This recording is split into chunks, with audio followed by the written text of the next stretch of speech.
안녕하세요. 절대값TV의 명품 PD 한PD입니다. 자, 요즘 시장을 보면은 현실 돌아가는 경제 상황을 보면 장기 불황, 우리 대한민국으로 봐서는 잃어버린 7년, 10년이 될 수 있는 그런 그 흐름으로 가고 있는 수치들, 경제 상황들이 보여주고 있어요. 자, 그런데 한편으로는 부동산 시장에서는 좀 뭐랄까요, 어떤 욕망이 들끓는다고. 지난주에 무슨 일들이 있었냐면, 오늘 신문에 다 나왔죠. 장위 레디언트 다 완판됐고, 분양가 비싸다고 난리였잖아요. 춘천주공 계약률 굉장히 높게 나왔다. 그다음에 철산자이 또 모델하우스 보면 사람들이 바글바글하고, 무슨 계약 3개 쳤다 인증샷까지 나오고, 왜 저기는 저렇게 사람들이 드글드글하고 분명히 고분양가라고 이야기했는데 저럴까? 자, 여러분, 그거에 대해서는 내가 자세한 거는 이따 또 찍어가지고 내일 아침에 올려드리겠습니다. 그건 자세한 얘기는 거기서 참고하시고, 그것은 뭐냐면 현실과 욕망의 갭이 아직도 뭐랄까요? 이 경계선에 있다라고 보시면 돼요. 경계선에 있다. 아직도 사람들이 과거의 욕망 속에서 살고 있다. 과거의 욕망 속에서. 자, 그런 그 잔불들이 들불처럼 들고 일어나고 있다. 그렇게 보시면 돼요. 이제 자세한 얘기는, 그 얘기는 제가 이따 따로 방송 찍어서 이야기해 드릴게요. 그분들이 그렇게 해서 분양을 받아서 어떤 목적으로 분양을 받는 건지, 실제로 과연 차익이 날 수 있는 건지, 자, 그런 것들 따로 방송해서 방송해 드리겠습니다. 자, 지금 이 시간은 어떤 시간이냐면, 우리가 잃어버린 10년, 7년이 올 수 있는 그런 징후들을 조금 체크해야 될 시간이에요. 금리가 낮아진다고 했는데 앞으로 이제 금리도 다 올리고 앞으로는 낮아질 거라고 하는, 그게 아닌 것 같다라는 거야. 자, 계속해서 이제 그런 얘기를 제가 말씀드리고 있잖아요. 제가 괜히 말씀드리는 게 아니라, 우리 인플레이션, 미국의 인플레이션이 가라앉을 징후가 별로 안 보인다라는 거예요. 자, 그런 상황에서 오늘 그 재미있는 어떤 지표가 하나 나왔어요. 저도 처음 보는 지표인데, 자꾸 이런 지표들이 나온다는 얘기는 인플레이션이 쉽게 꺼지지 않는다라는 이유 때문에 나오는 거예요, 사실은. 자, 스티키 CPI라는 거예요. 자, CPI 지수, 소비자 물가 지수라는 건 우리가 들어봤는데, 앞에 스티크. 그러니까 뭐랄까요? 이게 끈적끈적한 그런 거죠. 아주 그 고정적인 그런 뜻이잖아요. 스티크라는 말이. 자, 그런 CPI 지수라는 거야. 그 지수가 어떻게 보면 소비자 신뢰 지수에 선행하는 지표라는 거야.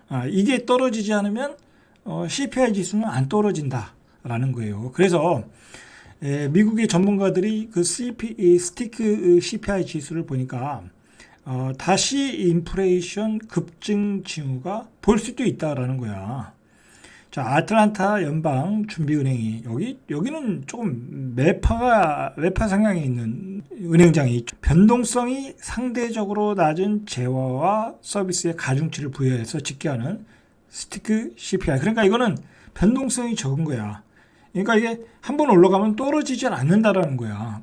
에너지 가격은 한번 올라가도 떨어질 수 있잖아요. 국제 원유 가격이 떨어지면. 근데 이건 안 떨어진다는 거야. 그래서 스티키 CPI라는 거야. 자, 그 스티키 CPI가 사상 최고치를 기록했다. 왜 우리가 미국의 스티키 CPI 지수까지 체크를 해야 되냐라고 질문을 할 수 있지만, 미국의 인플레이션이 떨어지지 않으면 우리의 인플레이션이 가라앉질 않아요.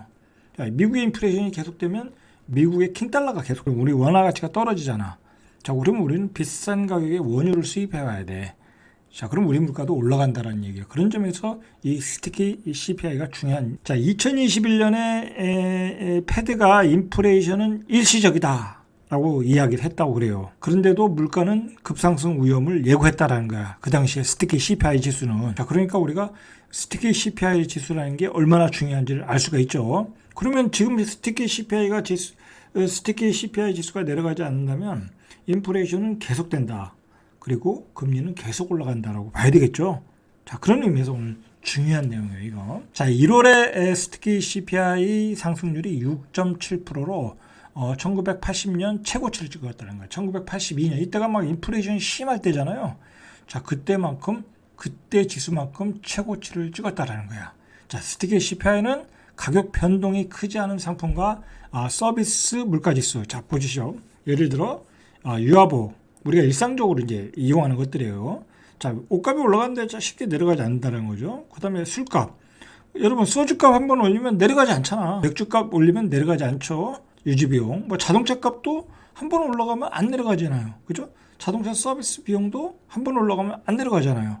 자, 의료 서비스 한번 올라가면 안 내려가죠. 통신비, 대중교통비. 자, 우리 일상생활에서 사용하는 그런 그 비용들이 바로 특히 CPI라는 거야. 한 번 가격이 올라가면 쉽게 내려가지 않는 게. 자, 근데 이게 1월 들어서 1982년 최고치를 기록했다. 자, 뭐 다른 나라 볼 거 없어요. 우리나라를 보면 알죠. 그죠? 우리나라를 보면 알지.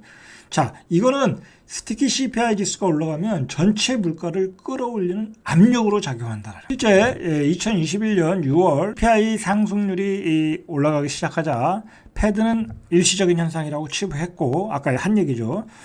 하지만 당시 월스트리트 저널은 대한 물가 지표인 스틱의 CPI를 지목하며 과거보다 훨씬 높아진 인플레이션 수준을 보여주고 있다라고 경고를 했어요.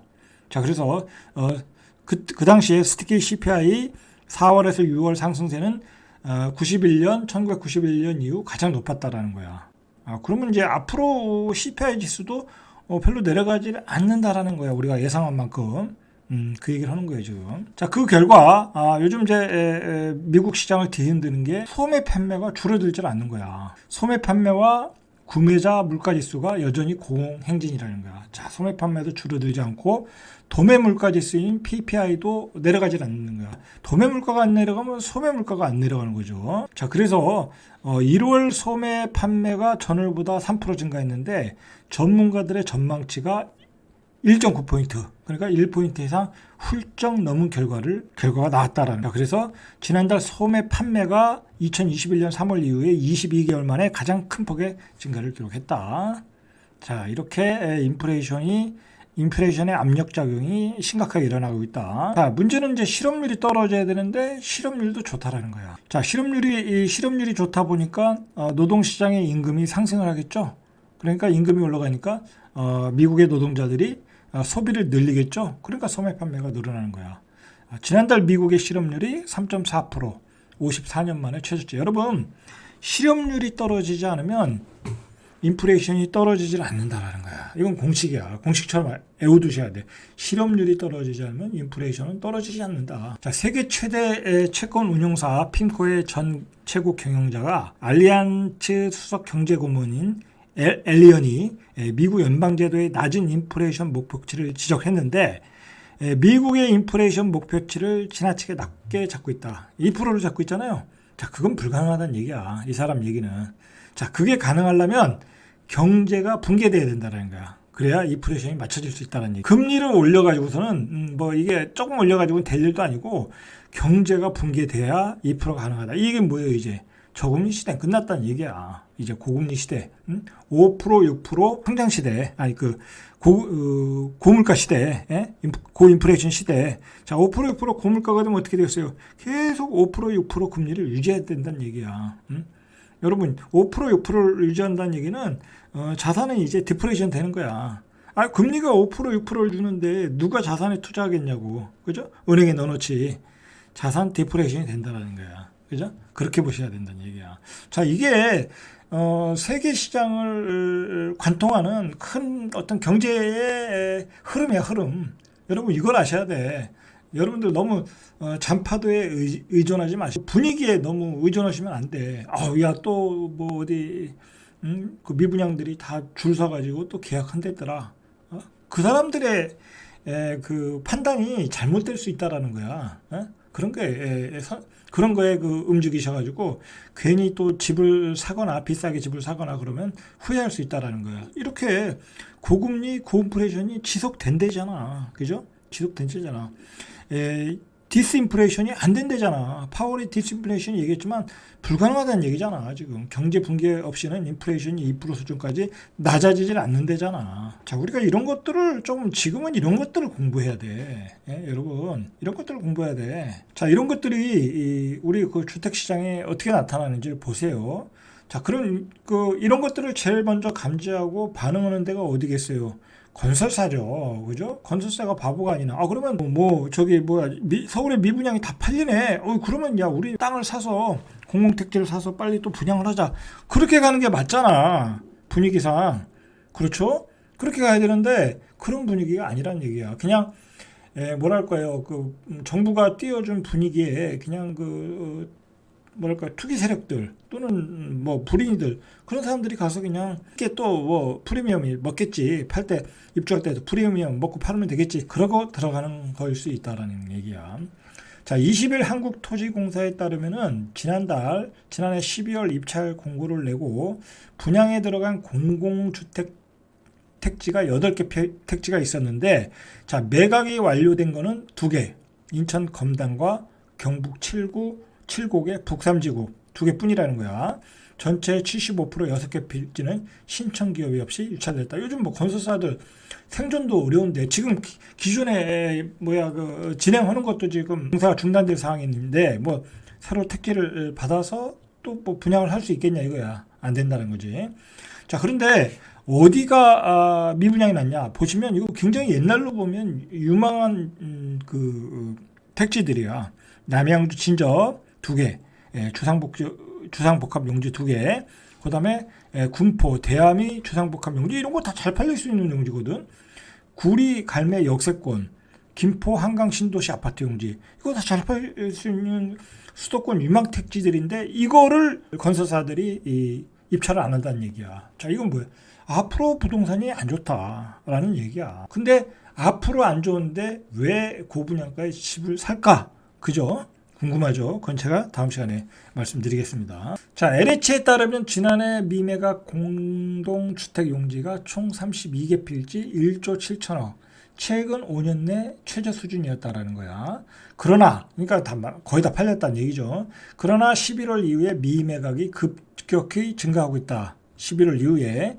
자, 미분양은 늘고 있어 건설사들이 택지 매입을 꺼리고 있다. 지금 건설사들 생존이 더 중요한 시기예요. 뭐 이거 사고 자고 할 시기도 아닌 거야. 그러니까 대우건설인가요? 울산에서 주상복합 용지 뭐 440억 내고 그냥 손절치고 나오잖아. 자, 지난해 11월에 매각 공고된 17개 공동주택 용지도 후반부에 공급된 화성 동탄 신도시와 부천 원정, 평택 소사발 6개 필지, 여기도 아직 주인을 못 찾고 있다는 거야. 동탄도 안 팔리고 부천 원정도 이거 굉장히 좋은 지역이거든요.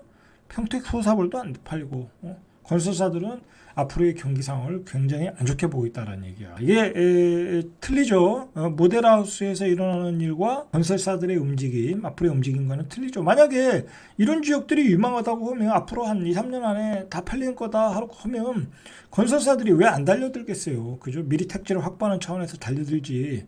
근데 자신이 없는 거야. 왜냐면 건설사들은 불확실성에 대해서 배팅할 수 없잖아. 그죠? 잘못하면 회사가 망하는데. 미분양도 또 급증을 하고 있대요. 저 미분양 물량이 총 6만 8천억. 이게 기가 급수적으로 늘어나는 거야.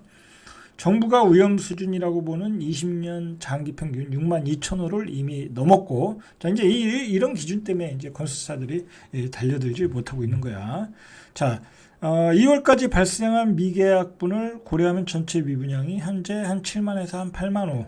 올해 안에 10만 호를 넘을 거라고 예상을 하고 있어요. 자, 10만 호가 넘으면 이제 이게 문제가 뭐냐면 10만 호가 넘으면 분양을 받고 싶은 심리가 싹 죽어버려. 오히려 지금은 둔촌주공이 하도 뛰어났잖아. 그냥 신문에서 5만 가지 떼어놓고 하니까 이 장유 레디언트와 철산 자이 이런 데가 어떻게 보면 그 효과를 보고 있는 거야. 부수 효과를 보고 있는 거야. 그런 시장이라고 보면 돼. 자, 나중에 그 사람들은 이제 어떻게 되는지 두고 보시죠. 자, 이런 분위기는 청약통장 해지에서도 나타나고 있어요. 7개월 만에 86만 명이 감소했다라는 거야. 그러니까 미래에 내가 분양 받을 필요도 없다. 집값은 장기 하락이다. 그렇게 통장을 가지신 분들이 생각을 하고 있다는 거야. 지난해 6월 기준 2,860만 명에서 2,774만 명으로 7개월 만에 86만 명이 감소되었다. 7월부터 7개월 연속 감소되고 있다.